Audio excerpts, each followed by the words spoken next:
மூடினால் வேத திருநெறியான கிரியை இருந்து சொருபமதானோர் துகளில் பார்ப்பாரே சத்தியமும் தவம்.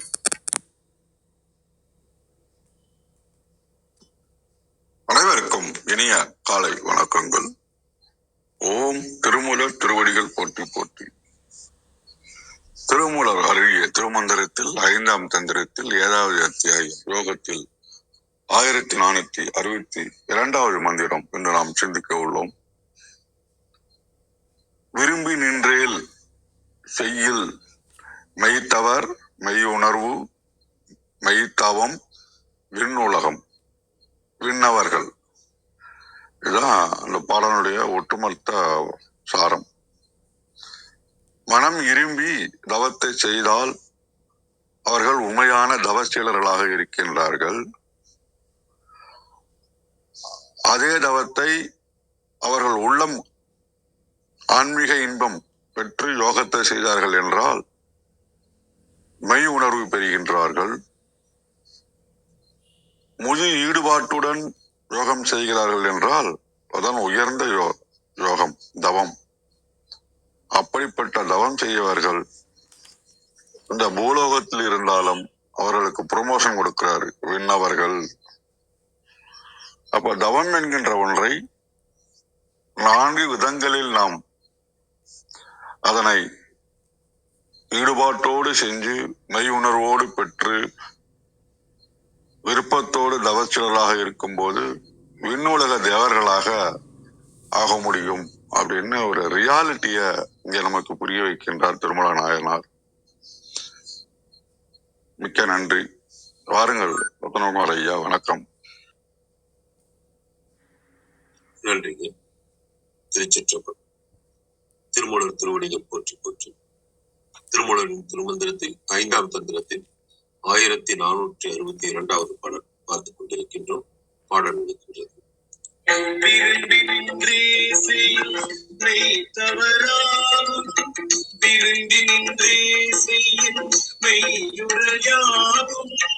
விரும்பி நின்றே செய்யும் மெய்த்தவமாகும் விரும்பி நின்றே செய்யும் விண்ணவனாகுமே.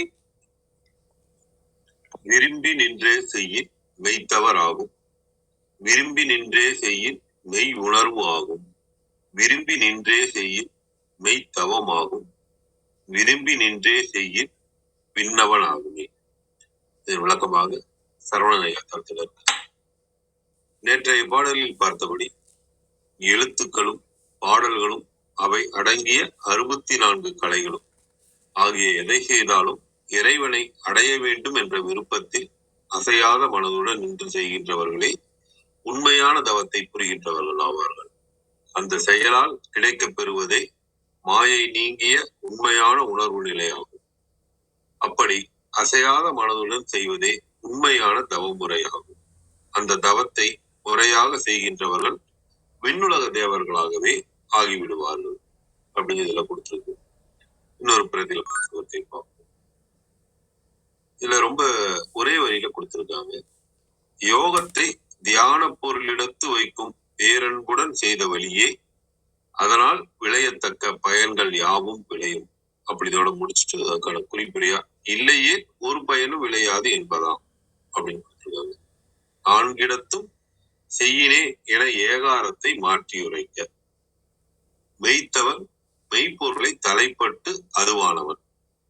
இது மெய் என்னும் பெயரடியாக பிறந்த வினை பெயர். இதன் பின் ஆகும் என்ற செய்யுமன் முற்று. உயிர்தினை ஆண்பாலில் வந்தது. ஈற்றில் வருவதும் அன்னது. இடை நின்ற இரண்டும் உண்டாகும் எனும் பொருளன. விண் என்பது சிவலோகம். மெய்த்தவனாகும் முதலிய 4 சிறப்புடை பொருளை முற்பட கிழக்கும் முறையில் கூறப்பட்டன. முதலடியில் மெய்த்தவராகும் என்பது பாடமன்று. 2ஆம் அடியில் மெய்யுரையாகும் என பாடமோதி குருமொழி கிடைக்கும் எனவும் பொருள் உரைப்பார். இதனால் யோகம் பயன் தருதலும் அன்புள்ள வழியே என்பது கூறப்பட்டது. அப்படின்னு கொடுத்திருக்கீங்க. கௌரி அம்மா வணக்கம். பாருங்க. நன்றிங்கய்யா. அருமை. மிக அருமைங்கய்யா. அந்த நீங்க ஒரு வரியிலன்னு சொன்னீங்கல்ல, அதிலே எல்லாமே அடங்கிருச்சு. அதுவே ரொம்ப நல்லா இருந்தது. மிக்க நன்றிங்கய்யா. அருமையான விளக்கங்கள் பார்த்துருக்கோம். நன்றி. அனைவருக்கும் அன்பு வணக்கம். ஓம் நந்தியம்பெருமான் திருவடி போற்றி. ஓம் திருமூலர் திருவடி போற்றி. ஓம் நம சிவாய. திருமந்திரம் 1462. விரும்பி நின்றே செயல் மெய்த்தவராகும். விரும்பி நின்றே செயின் மெய்யுரையாகும். விரும்பி நின்றே செயின் மெய்தவமாகும். விரும்பி நின்றே செயல் விண்ணவன் ஆகுமே. Translation: Do it with involvement, you shall be the true ascetic. Do it with involvement, you shall realize the truth. Do it with involvement, yours shall be the true penance. Do it with involvement, you shall be a celestial. இருக்காங்க. விரும்பி நின்றே செயல் மெய்த்தவராகும்.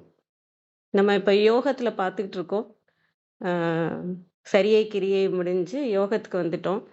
அதனால் இங்கே விரும்பி நின்றே அப்படின்றது நம்ம மனதிலிருந்து அந்த ஈகோன்ற நானுன்ற அந்த இதில் இருந்து நம்ம உலகத்தை பார்க்கறதுலேருந்து அப்புறம் மனதிலிருந்து உலகத்தை பார்ப்போம். மனதுக்கு பிடித்த விஷயங்கள் ஈகோக்கு பிடிச்ச விஷயமா நம்ம செஞ்சிட்ருப்போம். அந்த நிலையிலேருந்து அடுத்த நிலையாக வரும்போது மனதுக்கு பிடித்த விஷயங்களை செஞ்சிட்ருப்போம். அதுக்கும் அடுத்த நிலையாக வரும்போது மனதுக்கு பிடித்தாலும் மற்றவங்களுக்கு துன்பம் தராத விஷயங்களை செஞ்சிட்ருப்போம். அதுக்கும் அடுத்த நிலையில் வரும்போது தான் நம்ம ஆன்மாக்குள்ளே இப்போ நம்ம திரும்பிட்டோம். சரியை கிரியையில் வந்து நம்ம வெளியிலேருந்து உலகத்தை பார்த்தோம். மனது மூலமாகவே உலகத்தை நம்ம விரும்பின செயலை செஞ்சிட்டு இருந்தோம். இப்போ யோகத்துக்கு வந்த பிறகு நம்ம அந்த நம்ம வெளியில் நம்ம கும்பிட்ட சிவனை வந்து நமக்குள்ளே நம்ம பார்க்குற இடம் வருது இந்த யோகம் ஞானத்துலலாம். இப்போ வந்து நம்ம விரும்பி நின்றே அப்படின்றது வந்து சிவத்தை விரும்பி நின்றே, நமக்குள்ளே இருக்கிற சிவத்தை தான் நம்ம விரும்பணும். வெளியில் இருக்க இறைவனையே நம்ம விரும்பிட்டு இருந்திருப்போம் அந்த சரியை கிரியையில். இப்போ நம்ம சிவத்துக்கு விருப்பமான விஷயங்களை செய்யணும். சிவத்தையே விரும்பணும். நமக்குள்ளே இருக்க சிவத்தையே விரும்பணும். அந்த மாதிரி நமக்குள்ளே இருக்க சிவத்தை விரும்பி நாம் நிற்கிறோம், நம்ம சிவமாகவே நிற்கிறோம் அப்படின்னா அதுதான் அப்படி நிற்கிறவங்க தான் மெய்த்தவர் ஆவாங்க. அவங்க தான் உண்மையான தவம் புரிவராக இருப்பாங்க. அவங்க தான் வந்து தவத்தவர் ஆவாங்க அப்படின்ற மாதிரி நான் முதல் வரியை பார்க்குறேன். விரும்பி நின்றே செய்யின் மெய்யுரை ஆகுமே. அவ்வாறு நீங்கள் உங்களோட ஆன்மாவோட பொருந்தி, உங்கள் ஆன்மா தான் சிவம். அது ஒவ்வொரு நிலையில் ஒவ்வொரு நிலையாக நமக்கு புரிய வரும். ஆன்மாவாக இருக்கிறது, எனர்ஜியாக இருக்கிறது, உணர்வாக இருக்கிறது, அப்புறம் இறைவனாகவே இருக்கிறதுன்றது புரிய வரும். விரும்பி நின்றே செய்யின் மெய்யுரை ஆகும். அந்த மெய்யுரை நமக்குள்ளே இருக்க உணர்வாக நமக்கு கிட்ட பேசுகிறது தான் உண்மையான விஷயமா இருக்கும். மனது நம்மள்கிட்ட சொல்கிறது உண்மையாக இருக்காது. நம்ம ஈகோ நம்மள்கிட்ட சொல்கிறது உண்மையாக இருக்காது. அதையும் தாண்டி நமக்குள்ள ஒரு விஷயம் சொல்லுது, உணர்வாக சொல்லுது, ஆன்மா நமக்குள்ளே பேசுறது கேட்குறது தான் உண்மையான உரையாக இருக்கும். அது உண்மையான அறிவுரையாகவும் இருக்கும். நமக்குள்ளே கேட்குறது தான். ஏன்னா இப்போ எல்லாரும் சொல்கிறத நம்ம கேட்க முடியாது. அவங்க எந்த நிலையில் இருக்காங்களோ, எந்த பாதையை பார்த்துட்டு வந்திருக்காங்களோ அவங்களுக்கான அறிவுரை, உண்மையான உரை அது எங்கேருந்து கிடைக்கும்னா உங்களுக்குள்ளே இருந்து தான் கிடைக்கும். என்னதான் நம்ம திருமந்திரத்தை பார்க்குறோம், மற்ற இதெல்லாம் பார்க்குறோன்னா அதெல்லாம் அவங்களோட அனுபவம், அவங்களோட வழிகாட்டுதல். அதே அனுபவம் தான் நமக்கு வரணுன்றது இல்லை, அதே வழியில் தான் நம்ம போகணுன்னு இல்லை. இதெல்லாம் பிடிச்சிக்கிட்டு இந்த மாதிரியெல்லாம் இருக்குது, இறைவனை இப்படிலாம் சேரலான்னு இவ்வளோ வழிமுறைகள் கொடுத்துருக்குறாங்க. 3000 பாடல் கொடுத்துருக்குறாங்க. அப்போ ஒரு வழி இல்லை இதில் நம்ம போகிறதுக்கு. அவங்க அனுபவம் படி அவங்களுக்குள்ளே இருக்கிற இறைவன் என்ன சொல்கிறாங்களோ அதன்படி நம்ம போகும்போது அதுதான் உண்மையான உரையாக இருக்கும். நம்ம இவங்களை கூட பார்க்கலாம். அருணகிரிநாதருக்கு வந்து முருகர் சொன்னது வந்து அவர் உள்ளே இருக்கிற தெய்வமாகவும் சொல்லியிருக்கலாம், வெளியில் இருக்க தெய்வமாகவும் சொல்லியிருக்கலாம். சும்மா இருன்னு சொல்லிட்டாங்க. இப்போ நம்ம மனதில் இருக்கும் சரியை கிரியையில் இருக்கும்போது நம்மளால் சும்மாவே இருக்க முடியாது. நம்மள்கிட்ட வந்து அவர் சொல்லலை சும்மா இருன்னு. சும்மாருன்னு சொன்னது வந்து அருணகிரிநாதர்கிட்ட. அவர் எந்த நிலையில் இருந்தார்னா அந்த சும்மா இருக்கிற நிலை மட்டும்தான் அவர்கிட்ட இன்னும் பேலன்ஸ் இருக்குது. அவர் செஞ்சார்னா அவர் இறைவனை அடைஞ்சிடுவார் அப்படிங்கிற அந்த நிலையில் இருக்கிறவங்களால தான் சும்மா இருக்க முடியும். இப்ப நம்ம சும்மா இருக்கணும்னா, நம்ம மனது சும்மா இருக்கும். நம்ம மனதுல இருந்து நம்ம சரியில இருக்கும்போதோ, கிரியையில இருக்கும்போதோ நம்ம சும்மா இருக்க முடியாது. மனது சும்மா இருக்காது. அந்த மனது சும்மா ஆனாலும் நம்ம சும்மா இருந்து பண்ணிட்டு வரலாம். அது ஒரு நல்ல பாதை தான். மிக மிக சிறந்த பாதை. ஆனா, அதுக்கு டைம் எடுக்கும். ஏன்னா நம்ம மனத அமைதிப்படுத்தணும். அதுக்கப்புறம் நம்ம ஈகோவ அமைதிப்படுத்தணும். அப்புறம் ஆன்மாக்கு வரணும். இது வரைக்கும் நீங்க சும்மா இருக்கிறது வந்து ரொம்ப காலம் பிடிக்கும். அந்த மாரி உங்களுக்குள்ள இருக்கிற இறைவன் என்ன சொல்றாரு? உங்களுக்குள்ள இருக்கிற இது எத வழி காட்டுறாங்கன்றத நம்ம போகணும்னா, நீங்க ஆன்மாவோட பொருந்தி இருக்கும்போது தான், உங்களுக்கான உண்மை உணர்வும், உண்மையான உரையும் உங்களுக்கு கிடைக்கும். அம் அ நம்ம படிக்கிறதுனாலயோ, மத்தவங்களோட அறிவுரை கேட்கறதுனாலயோ எல்லாத்தையுமே நம்மளால எடுத்துக்க முடியாது. அதுக்கு வந்து இந்த யோகத்துல நீங்க ஆன்மாவோட பொருந்தி இருக்கும்போது, உங்களுக்கான உண்மையான உரை கேட்கும். அப்படிங்கிற மாரி இதுல புரிஞ்சுக்கிறேன். விரும்பி நின்றே செயின் மெய்த்தவமாகும். மெய்தவம் ஆகும். ம் அந்த ஆன்மாவோடு பொருந்தி நீங்க அதிலேயே இருக்கிறது தான் மெய்தவம்.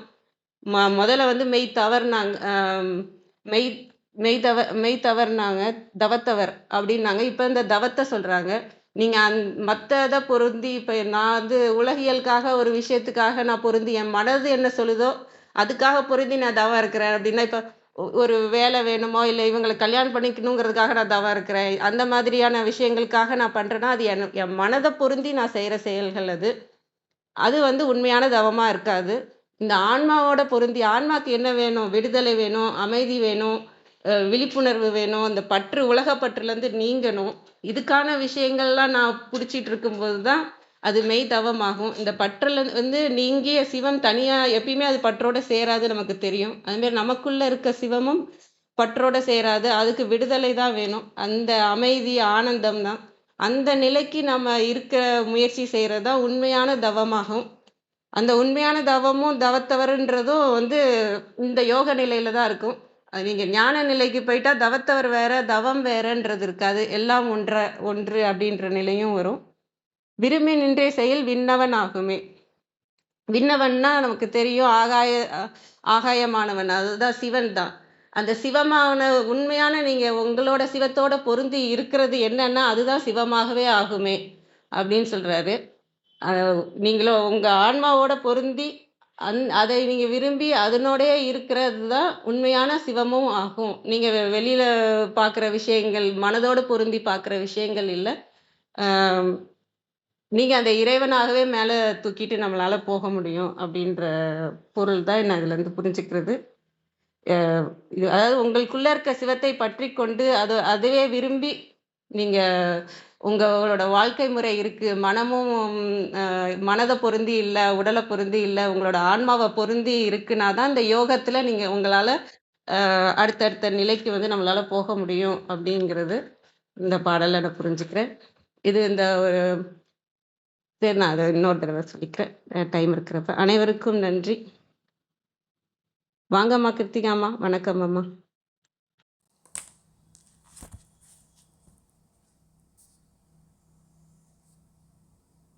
அனைவருக்கும் இனிய காலை வணக்கம்.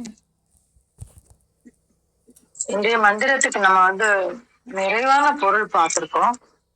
அவர் எதை விரும்பி செய்ய சொல்றாரு அப்படிங்கிறத அவரே அடுத்த 2-3 பாடல்கள்ல நமக்கு வந்து ரொம்ப தெளிவா சொல்லுவார். இந்த மந்திரத்தை நம்ம ஒரு முறை வாசிச்சிடலாம். என்னுடைய தெளிவுக்காக நான் வாசிக்கிறேன். விரும்பி நின்றே செய்யும் மெய் தவறாகும். விரும்பி நின்றே செய்யும் மெய் உரையாகும். விரும்பி நின்றே செய்யும் மெய் தவமாகும். விரும்பி நின்றே செய்யும் விண்ணவனாகுமே அப்படின்னு சொல்றாரு. அப்போ முதல்ல மெய்தவம் செய்யக்கூடியவராக மாறுவோம். That's first step. அந்த ப்ராசஸ் உள்ளுக்குள்ள நடந்தோன்னா நாம் பேசக்கூடிய விஷயங்கள் உண்மையாக மாறும். அதான் மெய் உரையாகும் அப்படின்னு சொல்றாரு. அப்போ இந்த மெய் உரை அப்படிங்கிறது நம்ம வாய்மொழியிலிருந்து வெளியில் வரக்கூடிய சொற்கள். உரைனா பொதுவா நம்ம அப்படிதான் சொல்லுவோம் இல்லையா? என்ன சொல்லுவோம்? இந்த பேசுறதெல்லாம் உரை. ஆனா இன்னொரு உரையும் இருக்கு, மெய்யுரை அப்படின்னா. அதுவே அவர்களுடைய கவசமாக மாறும். உரை, தலகாணி உரை சொல்றோம் இல்லையா, அந்த மாதிரி அதுவே கவசமாகவும் மாறும். எதற்கு? மெய்யுக்கு. அப்போ மெய் உரையாகும் அப்படின்னா அந்த தவமே அவர்களுக்கு உரையாக மாறும், மெய் உரையாகும். அப்படி ஆகும் பொழுதுதான் அது எப்படி மாறுதுன்னா மெய் தவமாக மாறும் அப்படின்னு சொல்றாரு. அப்போ இந்த முதல் ஃபர்ஸ்ட் ப்ராசஸ் நம்ம விருப்பத்தோடு செய்யக்கூடியது. விருப்பம் அப்படின்னு சொல்லும் பொழுது இந்த உடல், ஆன்மா அப்படின்னு இந்த 36 தத்துவங்களுக்கு உட்பட்ட இந்த உடல் இல்லைங்களா, அதோட செய்யறது. ஏன்னா அந்த இடத்துல விருப்பம் இருக்கு. அது மனதோடு, விருப்பம்னு வந்துட்டாலே மனதோடு செயல்படக்கூடிய ஒரு விஷயம் இல்லைங்களா. ஏன்னா ஆன்மாவுக்கு விருப்பம் இல்லை, இலக்கு தான் இருக்கு. இறையோடு சென்று கலக்கக்கூடிய இலக்கு. அத மனதினுடைய விருப்பங்கள் மாற்றி தருகிறது. அப்ப அதெல்லாம் மாத்தி எதோடு விரும்பி நிற்க வேண்டும்? இந்த ஆன்மாவோடு. அப்ப அந்த இலக்கு, ஏன்னா சொல்லியிருக்காங்க, ஆசையோடாயின் ஈசனோடாயினும் ஆசை அருமீன் அப்படின்னு சொல்லியிருக்காங்க. நான் அடுத்தாப்புல ஒரு 2 பாடல் கழிச்சு அவரே சொல்லுவாரு. என்ன சொல்லுவாரு அப்படின்னா, தாகத்தை விட்ட அப்படின்னு சொல்லுவாரு. அதாவது அந்த அந்த தாகம் என்கின்ற அந்த விருப்பத்தை விட்ட. அப்போ அதை விடுன்னு சொல்லும் போது இங்க எப்படி விரும்புன்னு சொல்லுவாரு. அப்ப எதை விரும்பு அப்படிங்கிறாரு அப்படின்னா, உன்னோட விரும்பி நின்றே செய்யின் அப்படின்றாரு. விருப்பம்னா அடுத்தடுத்து போயிட்டே இருக்கும். அப்போ ஒரே விருப்பத்துல நிற்கணும். அதான் நின்றே செய்யின் அப்படின்றாரு. நீங்க பாருங்க, நம்ம ஒரு ஒரு ஒரு கடைக்கு போனா ஒரு புடவை வாங்கணும்னு போவோம், இல்ல ஒரு ட்ரெஸ் வாங்கணும்னு போவோம். இது அது அது அது ஏதோ ஒண்ணு பார்த்தோம், எடுத்தோம். அப்படி இல்லை, நல்லாதான் இருக்கு, ஆனாலும் அடுத்தது காமிங்க அப்படிமா. ஏன்னா அந்த மனசு அந்த அடுத்த விருப்பத்துக்கு போவோம். ஆனா இங்க என்ன சொல்றாரு பாருங்க, இதெல்லாம் குறிப்புரைகள். விரும்பி நின்றே செய்யின். அப்போ ஒரே விருப்பத்துல நிற்கணும், மாறி மாறி மாறி மாறி போகக்கூடாது. அப்போ ஒரே விருப்பத்துல நிற்கும் பொழுது என்ன, அது எந்த விருப்பமாக இருக்கணும்? நம்முடைய ஆன்மாவினுடைய இலக்கோடு நிற்க வேண்டும். அததான் சொல்றாரு, மெய் தவமாகும் அப்படின்னு சொல்றாரு. அப்போ அந்த அந்த தவத்தை நோக்கிய அந்த நெறியிலேயே நம்ம நிற்கணும். அதான் மெய் தவம், தவறாகும். அவர்கள்தான் மெய்யுரையாக மெய்தவத்தை போர்த்தி கொள்வார்கள் அப்படின்னு நம்ம இந்த இடத்துல புரிஞ்சுக்கலாம். அப்படி செய்யும் போது விரும்பி நின்றே செய்யின் விண்ணவன் ஆகுமே அப்படின்னு சொல்றாரு. அதாவது இந்த உலகத்துல இருக்கும் பொழுது விண்ணவர்களுக்கு உரிய இடத்தை நாம் பெறலாம் அப்படின்னு. அப்ப அதான் ஒஸ்தியா அப்படின்னு கேட்டா இல்ல. ஏன்னா இந்த இடத்துல விரும்பு அப்படிங்கிற ஒரு வார்த்தை வந்ததுனாலேயே, விருப்பம் என்கின்ற ஒரு செயல் இருப்பதினாலேயே இது இந்த உடலோடு தொடர்புடைய ஒரு விஷயமா மாறிடுது. ஆனா நம்ம என்ன பண்றோம் அப்படின்னா, தகுதி செய்து கொள்கிறோம், நம்மை தகுதிப்படுத்திக் கொள்கிறோம். எதற்கு? பின்னாடி வருவாரு, பின்னாடி சொல்லுவாரு.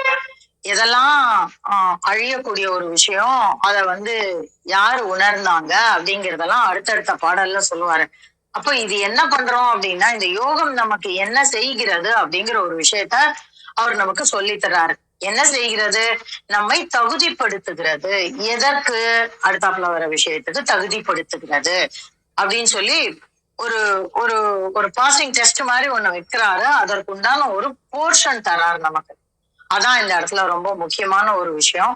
நீ இந்த போர்ஷனை படி, இந்த போர்ஷன் படி ரெடியாக, இந்த போர்ஷனை பாஸ் பண்ண, நீ அடுத்த லெவலுக்கு போயிடலாம் அப்படின்னு சொல்லி ரொம்ப அற்புதமான ஒரு விஷயத்த நமக்கு ஒரு சொல்லி தராரு. இதெல்லாம் குறிப்பு எங்க இருக்கு? இந்த இது ஆன்மாவோடு தொடர்புடையது இல்ல, இது இந்த உடலோடு தொடர்புடையது அப்படின்னா, இதெல்லாம் ஒரு ஒரு என்ன சொல்றது, கௌரிமா சொன்ன மாதிரி உணர்த்தப்படுறதுதான். விருப்பம் அப்படின்னு வந்துட்டாலே அது எதோடு தொடர்புடையது அப்படின்னு நம்ம பார்க்கும் பொழுது அதனோட குறிப்பு இருக்கும். ஏன்னா நான் சொன்ன மாதிரி ஒரு திருக்குறள்லயும் சரி, திருமந்திரத்திலயும் சரி, ஒரு சொல் கூட தேவையற்று வரல. இங்க நம்ம அபிரமேந்தாதிலையும் சொல்லியிருப்பாரு, விரும்பி தொழுமடியார் விழிநீர் மல்கி அப்படிங்கும் போது அவ்வளவு பெரு விருப்பத்தோடு. அதே சமயம் அவர் அது தவறான விருப்பமாக இருக்கும் பொழுது அவரே இன்னொரு வார்த்தையும் போடுவாரு, ஆசை கடலில் அகப்பட்டு அப்படின்றாரு. அப்ப அந்த இடத்துல விருப்பம் இல்லை, ஏன் விருப்ப கடலில்னு சொல்லல, ஏன் ஆசை கடலில்னு சொன்னாரு, இங்க மாத்திரம் ஏன் விரும்பி தொழுமடியார்னு சொன்னாரு. இதெல்லாம் நம்ம ரொம்ப கூர்மையா பார்த்தோம்னா இந்த கிட்டத்தட்ட ஒரே பொருளை தரக்கூடிய வார்த்தைகளுக்கு எவ்வளவு பெரிய வித்தியாசம் இருக்கு அப்படின்னு நமக்கு தெரியும். அந்த பிரயோக முறைகள் நமக்கு பல விஷயங்களே உணர்த்தும். அப்படிப்பட்ட ஒரு மந்திரம் இது. அதை உங்களோடு பகிர கிடைச்ச இந்த கால வேளைக்கு நன்றி சொல்லி இந்த பகிர்தலை முடித்துக் கொள்கிறேன். நன்றி. அருமைமா, தெளிவான விளக்கம். இந்த விரும்புறதுக்கான விளக்கம் மிக அருமைமா. நன்றி அம்மா. வாங்க பிரணவன் ஐயா. வணக்கம் ஐயா.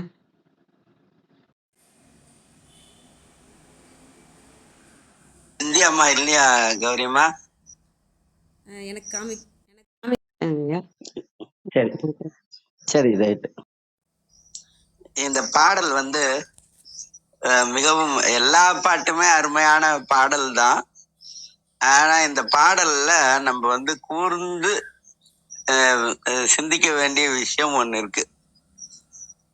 இந்த 4லையுமே விரும்பி நின்றே அப்படின்னு சொல்லியிருப்பாரு.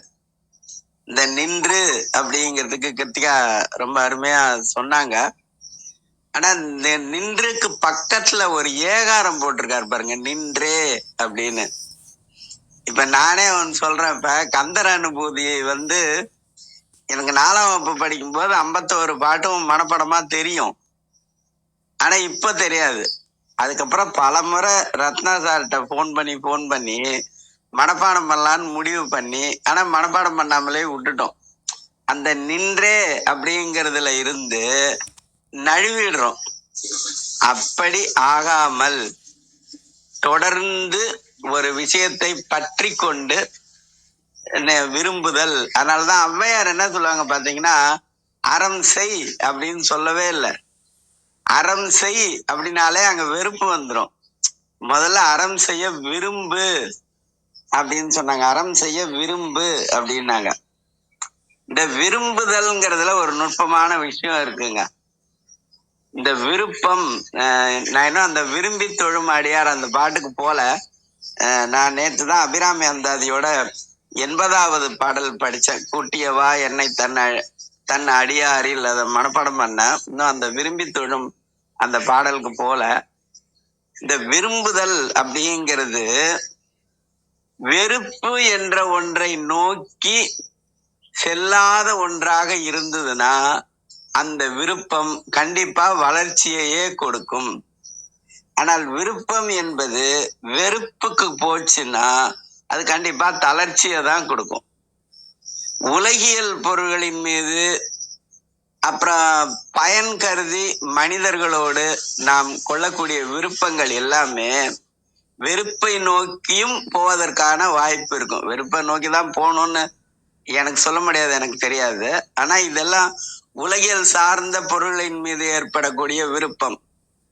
ஒரு மொபைல் வாங்குறோம், அந்த மொபைலேவா வச்சிருக்கிறோம் கடைசி நேரம் வரைக்கும்? கிடையாது. அதனாலதான் சந்திரபாபு சொல்லுவாரு, காதலிக்கும் அனைவருமே மனம் முடிப்பதில்லை, மனம் முடித்த அனைவருமே சேர்ந்து வாழ்வதில்லை அப்படின்னு சொல்லியிருப்பார்ல. அதுதான் இந்த இடத்துல ஒப்பிட்டு பார்த்தா சிறப்பா இருக்கும். விருப்பம் என்பது வெறுப்பை தராத ஒன்றாக இருக்க வேண்டும். அதனாலதான் இங்க விரும்பி அந்த விருப்பத்திலேயே நிற்பது அப்படிங்கிறது. இது எதை நோக்கி போனோம் அப்படின்னா விண்ணவனாக போக வேண்டும் அப்படிங்கிறது. இதே கப்பலோட்டிய தமிழ்ல காற்று வெளியிடை கண்ணமால இன்ப விண்ணவனாக புரியுதே அப்படின்னு பாரதியார் சொல்லியிருப்பாரு. அது அப்ரிசியேஷனுக்காக சொன்னதை தவிர அது ரியலைசேஷன் கிடையாது. அது அந்த விண்ணவனாக போறது அப்படிங்கிறது இது யோகம். யோகத்திலேயே 4 இருக்கும் இல்லைங்களா? முதல்ல விரும்பி நின்றே அப்படிங்கிறது யோகத்தில் சரியை. 2வது விரும்பி நின்றேங்கிறது யோகத்தில் கிரியை. 3வது விரும்பி நின்றேங்கிறது யோகத்தில் யோகம். 4வது விரும்பி நின்றேங்கிறது தான் யோகத்தில் ஞானம் அப்படிங்கிறது. இதுல என்னன்னு கேட்டீங்கன்னா, முதல்ல விரும்பி நின்றல்ங்கிறது கேட்டல் 1. 2வது விரும்பி நின்றேங்கிறது சிந்தித்தல் 2. 3வது விரும்பி நின்றேங்கிறது தெளிதல். தெளிதல்ங்கிறது ஏதோ நம்ம சொல்லிட்டு இருக்கோங்கிறதுக்காக தெளிதல் அவ்வளோ எளிமையான செயல் கிடையாதுங்க. சட்டை முனிங்கிறவரோட 56வது பாட்டை பார்த்தா சொல்லியிருப்பாரு, தெளிவுங்கிறது மிகப்பெரிய விஷயம் அப்படின்னு சொல்லியிருப்பாரு. இதுல சொல்ற ஒவ்வொன்றுமே மிகப்பெரிய விஷயம்தான். கேட்கறதுக்கே விருப்பம் வேணும்ல. எல்லாரும் திருமந்திரம் கேட்கறாங்களா? எல்லாரும் திருக்குறள் கேட்கறாங்களா? கிடையாது இல்ல. எல்லாரும் கேட்கறது கிடையாது. அது மாதிரி ஒரு விஷயம் இருக்கும். அதனால 3வது தெளிதல். 4வது தாங்க உணர்தல் அப்படிங்கிறது நான் சொல்ல, திருமூலரே சொல்லியிருக்காரு. ஒன்றவன் தானே, இரண்டவன் இன்னருள், நின்றனன் மூன்றினுள், 4 உணர்ந்தனன் அப்படின்னு. 4 உணர்ந்தாதான் அதுக்கப்புறம் 5 வெல்ல முடியும். 5 வென்றாதான் 6ஆக விரிய முடியும். 6ஆக விரிந்தாதான் 7 செல்ல முடியும். 7 சென்ற பிறகுதான் சிவத்தை எட்ட முடியும். இதுதான் அந்த திருமந்திரத்துல இருக்கக்கூடிய விஷயம். 4 உணர்ந்தனன் அப்படின்னு சொல்லியிருப்பாங்க. அதனால கூட இது மாதிரி இந்த 4 முறை அமைஞ்சிருக்கும் அப்படின்னு நினைக்கிறேன். ஆனா இன்னைக்கு என்ன பாடல் ஓதுறதுன்னு தெரியாததால நான் எதுவும் முடிவு பண்ண முடியாததால கிருத்திகா சொன்ன பாட்டு ஆசை கடலில் அகப்பட்டு அப்படிங்கிற அந்த அபிராமி அந்தாதியோட பாட்டு, அது 32வது பாட்டு. அந்த பாடல் பார்த்து முடிவு பண்ணிக்கலாம். அதுக்கு முன்னாடி வேற யாராவது அதை கேட்கணுமா? பவளமணி அம்மா இருக்காங்க, செந்தில், அரண்கோ, குறிப்பா அரண்கோ இருக்காரு. நான் பார்த்த போது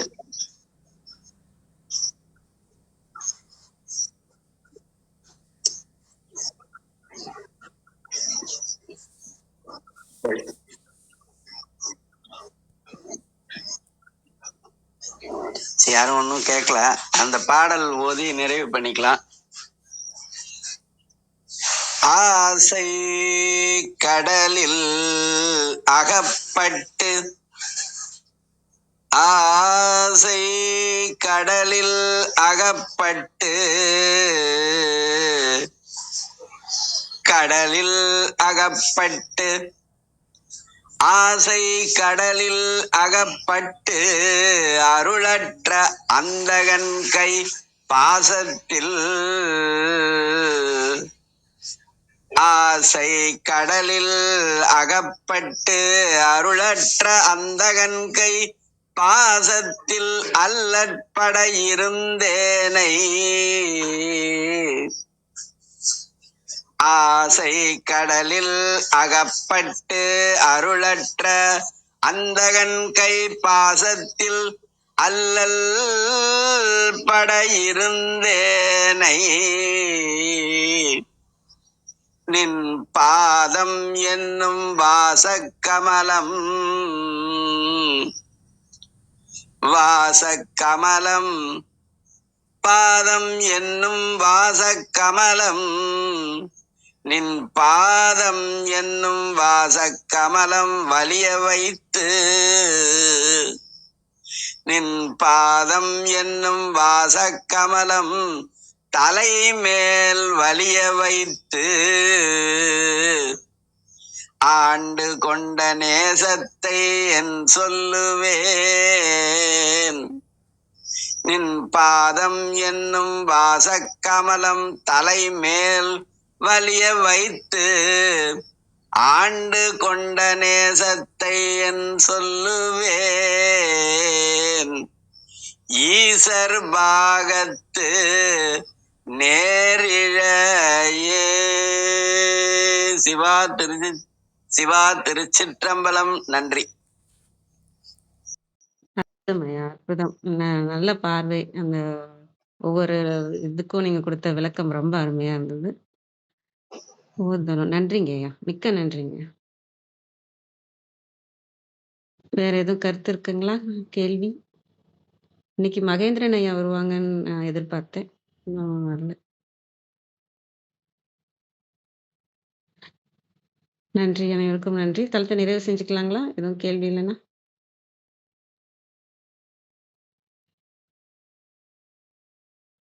நன்றி. அனைவருக்கும் நன்றி. இன்று எங்களுடன் இணைந்த அனைத்து உள்ளங்களுக்கும் எங்களது மனமார்ந்த நன்றிகள். மீண்டும் நாளை காலை 6:30 மணிக்கு சந்திப்போம். தலம் நிறைவு பெறுகிறது. திருமூலர் திருவடிகள் சரணம் சரணம். திருமூலர் திருவடிகள் சரணம் சரணம். திருமூலர் திருவடிகள் சரணம் சரணம். அனைவருக்கும் நன்றி. ஓம் நம சிவாய.